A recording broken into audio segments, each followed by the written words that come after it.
Hello my cosmic besties and welcome back to my channel. It's the 20th of March and we are stepping into a brand new astrological year.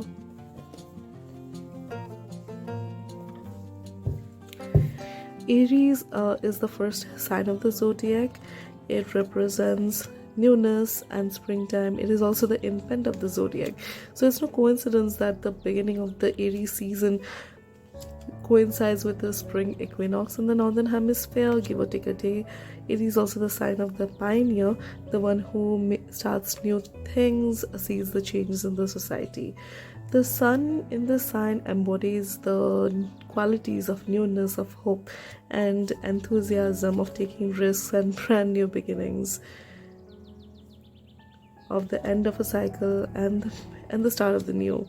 And that reminds me of the Fool archetype, because the Fool is also about making fresh starts, of new opportunities, of springtime and new beginnings, of freshness, of the energy of the new, of starting new things, right?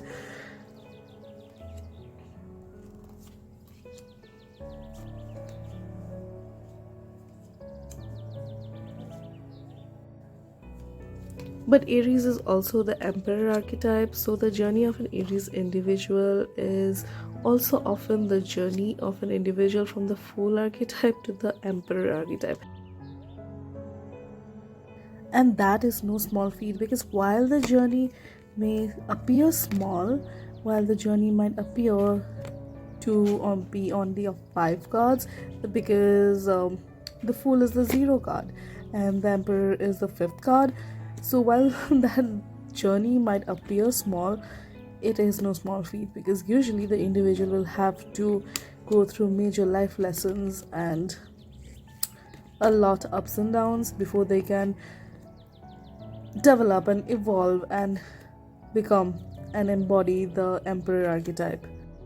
And often that takes a few rotations, a few revolutions around the tarot wheel. So basically we start from 0, which is the Fool card, and we reach the World card and start again at the 0 card, and finally we reach the World card again, and we repeat this journey a few times in order to develop our character.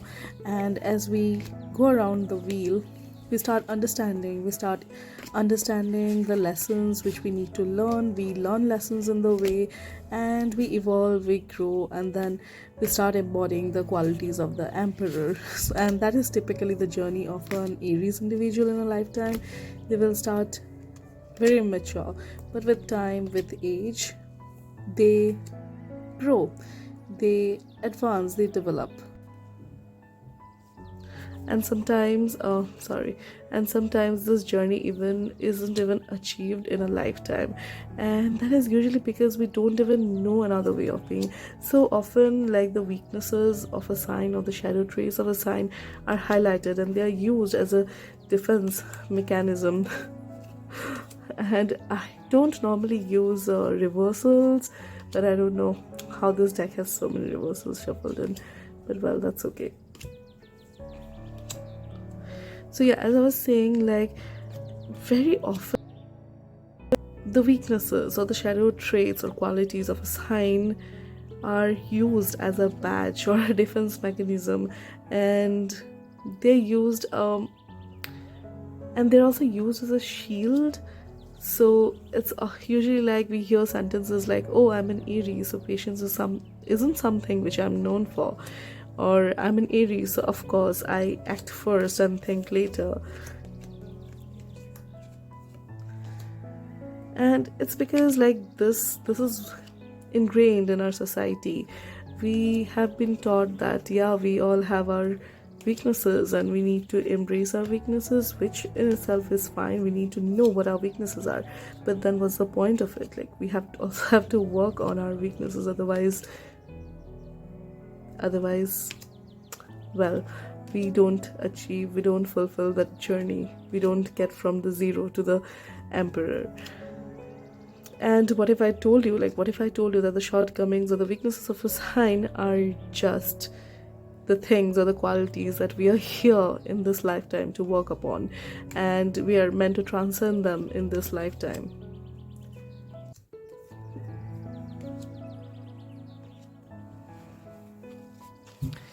we're not meant to stay stuck with our weaknesses, and we are not meant to stay stuck with our old way of being.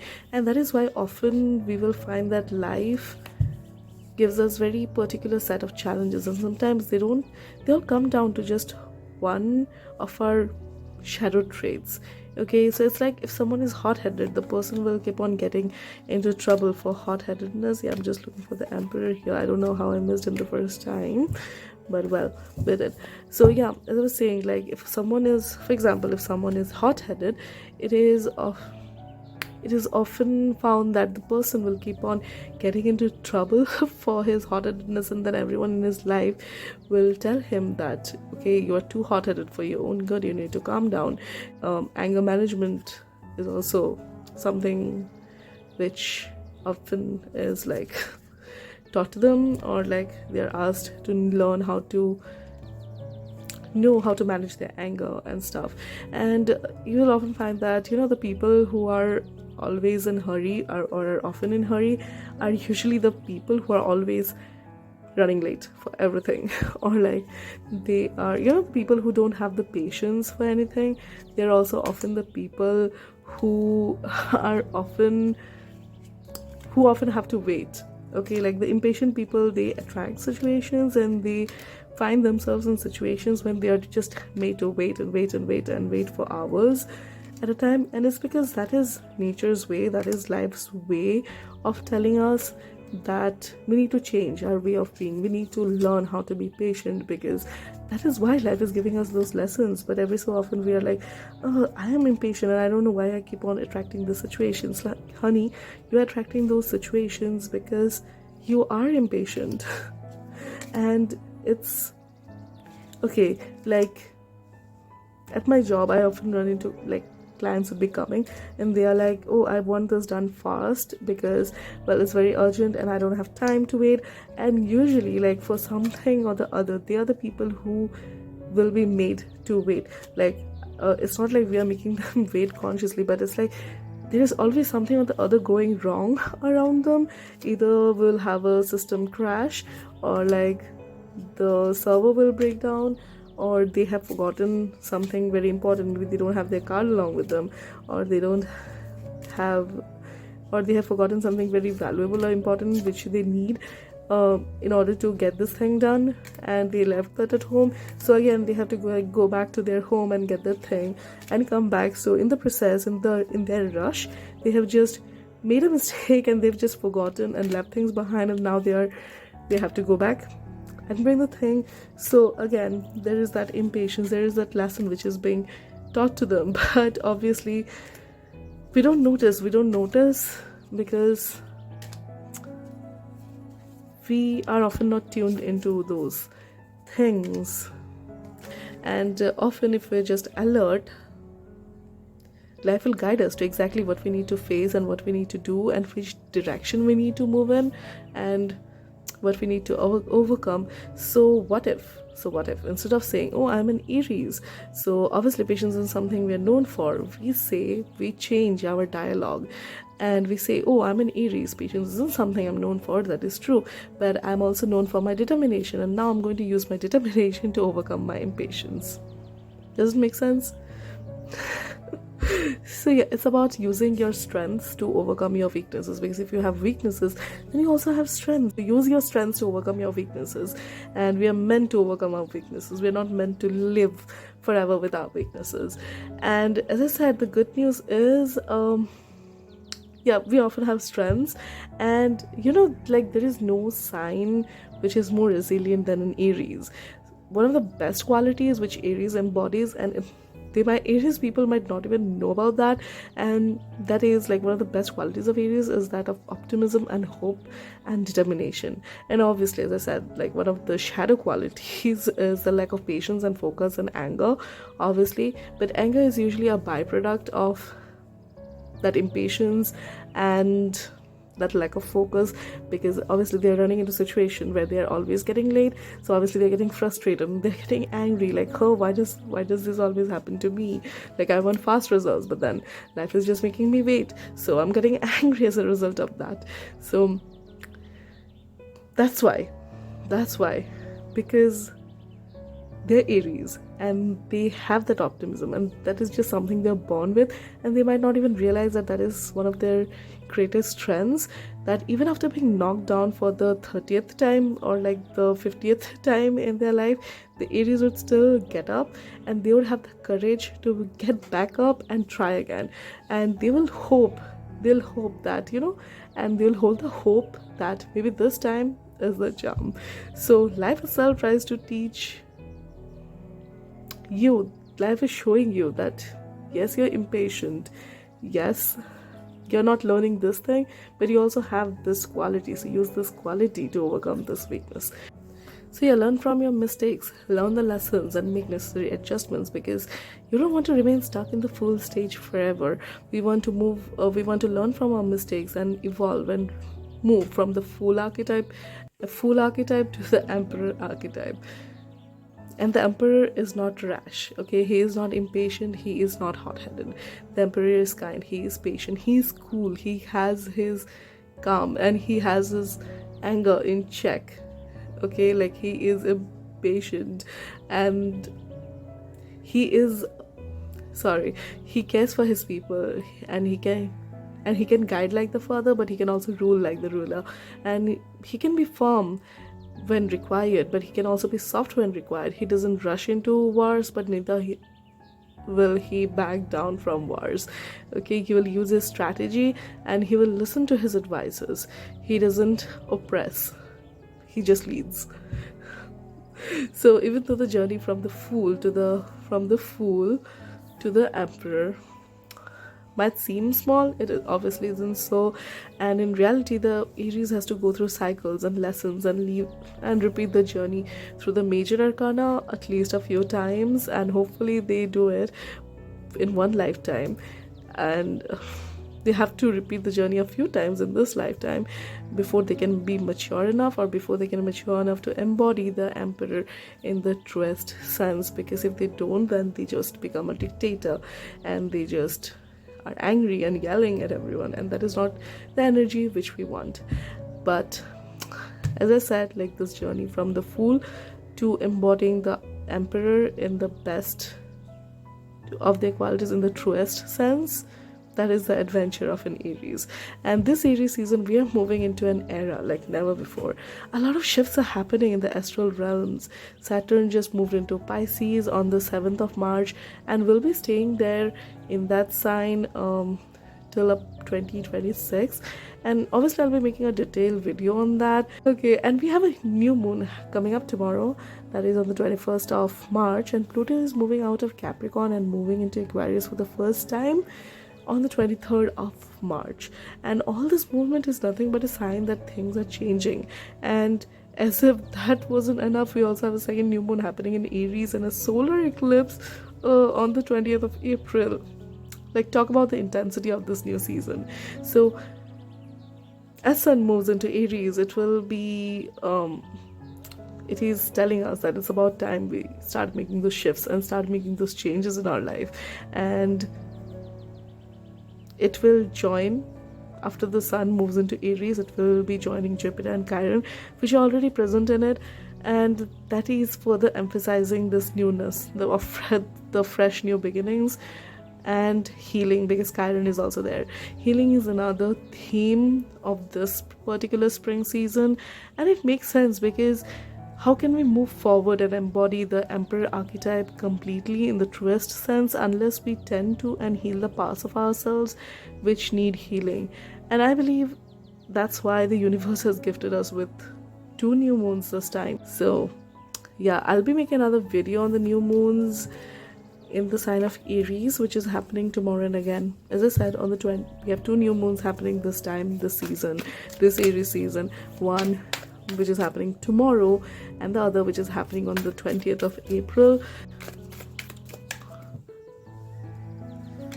So we have the 8 of Cups, and the 8 of Cups represents walking away from the things which no longer work for us and moving forward into the new things. Oh, I love this. Okay, yeah, so we have the Eight of Cups, the Hierophant, and the Ten of Swords, like what set of wands, what an energy.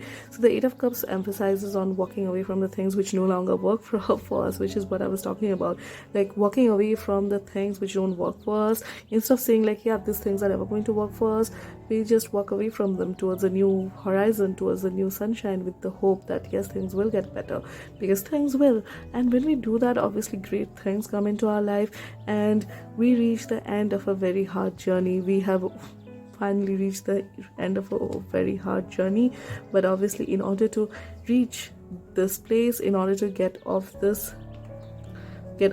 mountain, which was obviously very difficult for us to climb, and don't we love that? Yeah, which was obviously very difficult for us to maneuver. First we need to walk away from the things which are not working for us. We cannot stay stuck in the same patterns and hope that things will get better, because we can only work on something which is not working for so long.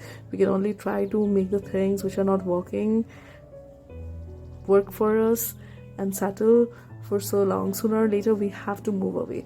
If the engine is not working, if let's say a printer is not working and you get it repaired for like 10 times, then you're incurring more cost than it would cost to get a new printer. So instead of getting that printer repaired for the 10th time, you just buy a new printer. That makes more sense. And obviously when you buy the new printer, obviously the printer works amazingly. You can print stuff effortlessly, smooth. Now obviously this is just an example, but you will know where it applies to in your life. And when we do that, we reach our Emperor archetype. Okay, it is walking away from this particular cup which is still holding fire, but we can see like there are these other cups which have already drowned. So she knows like this situation is only going to be here for so long. Sooner or later she has to move, and now it's time, instead of trying to hold this thing and trying to protect this thing from drowning, she has decided that it's not worth the effort, it's not worth the energy, and she has started moving towards the new horizon. She has started moving towards where her heart is calling her, because she is being guided, and also you are also being guided. And when you do that, obviously you reach the end of a very tough cycle and you reach your Emperor archetype, and that is amazing for you. And I'm just going to pull another oracle card from this deck and see what advice wants to come up for us. I'm using the Walk Your Light oracle deck because I felt like this is very into the energy of that healing. Like this holds that healing energy which I was talking about earlier in the video. What was I saying? Guys, come on, we cannot make this up. It's saying awakening, energetic upgrades, a new way of integration, and leap. You go first, universe will catch you. So yeah, when we are moving towards the new horizon, we trust and have faith that things will work out for us. In this new horizon, things are going to work for us, because there is no reason why they shouldn't. And if they don't, we'll make the changes as and when required, because we are the Emperor. We are not afraid to let go of the old, and we are not afraid to march into new lands and explore the new things, because obviously it's about using the full archetype in the truest sense of the word. So yeah, that was it for this video. I wish you a very happy astrological year ahead. May you have the courage to leave behind all the things which are not working for you. May you be able to overcome all the things which were stopping you from growing, and may you be able to take the leap which you were always meant to. May you be able to step into the shoes which you were always meant to step into. May you be able to embody the Emperor in the truest sense of the word. Have fun. Thank you for watching, and hopefully I'll see you the next time. Bye.